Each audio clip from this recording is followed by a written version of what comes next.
The flags of each of the 8 partner states of the East African Community were flown at half-mast at the community headquarters in Arusha, Tanzania, in respect of the deceased Kenyan political veteran Raila Amolo Odinga.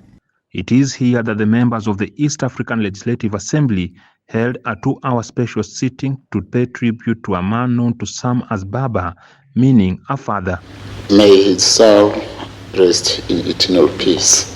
The Kenyan representative to the East African Legislative Assembly, Chabal Said Suleiman, moved the motion for Assembly to pay tribute to Odinga, who died on Wednesday in India, where he had sought medical attention. Said hailed Odinga for being a man of courage who never gave up in life despite his political tribulations, where he lost the contest for the presidency 5 times and the African Union chairmanship. That was Baba, but then he united the country. Now you tell me, how many men do you know who can fall down and rise up again? That was Baba. Odinga even tried to contest in the AU. Even when he lost, he remained firm. He remained peaceful, and even he remained working together with the colleagues. It was a somber mood filled with emotions for some to hold back their tears. The East African Legislative Assembly deliberation, which one would be forgiven for thinking would be dominated by the Kenyan representatives, attracted equal contributions from representatives from the rest of the East African Community states. Tanzanian Representative Abdallah Makame seconded the motion, holding Odinga as a pivotal pillar in Kenya's democratization process. You can never talk about Kenyan politics without Rao. That has been that way. So now, with Right Honorable Raila not in the picture, there is a mist. You cannot see anything clearly now. Honorable Speaker, for us as people of South Sudan, his support is started since the days of the struggle. In 2010, Right Honorable Speaker, he was one among the leaders when he was the Prime Minister who urged the international community to support the independence of South Sudan. Odinga was hailed for being a unifier who put his country first, reflected by the countless times he decided to reconcile with his competitors for the presidency.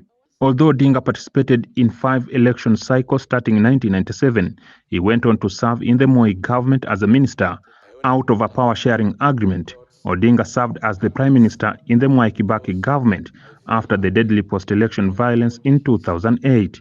The cooperation pattern was repeated with the Uhuru Kenyatta government and lately William Ruto, following the creation of a broad-based government that brought on board the opposition. I was one of those who went to speak to him about joining the broad-based formation, and he said he did not want to lead a country where everybody else was dead apart from the leaders.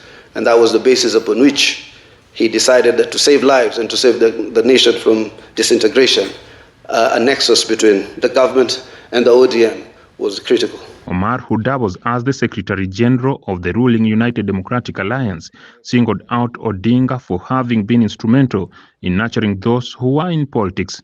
I owe literally my political career entirely, almost entirely, to God and to Raila Odinga. I was a very young girl, and Raila Odinga told me that, wow, your future looks very bright. And for me, I was like, okay, we are so many students here, but he's just said my future is looking very bright. That was very motivating for me. Odinga is credited with championing the writing of the 2010 Constitution of Kenya that resulted in the devolved system of governance. In Kenya, you are going to see people with differing opinion expressing themselves. That is the freedom that Baba fought for. Odinga's journey was that of a man who was once held in prison for 9 years without a court decision. He endured torture and humiliation. Raila Odinga remained steadfast in pursuit of democracy, accountability, and unity. He endured imprisonment, persecution, and exile, yet never abandoned the cause of his people. If someone robs you of your election, or someone has tortured you, has imprisoned you, If you are not a tolerant person, if you are not a person with a big heart like that of the Honorable Raila Odinga, you will not work with him or her. But he did that, and that's something which we should learn from. Odinga is scheduled to be laid to rest on Sunday, a day that falls within the 72 hours within which he wished to be buried.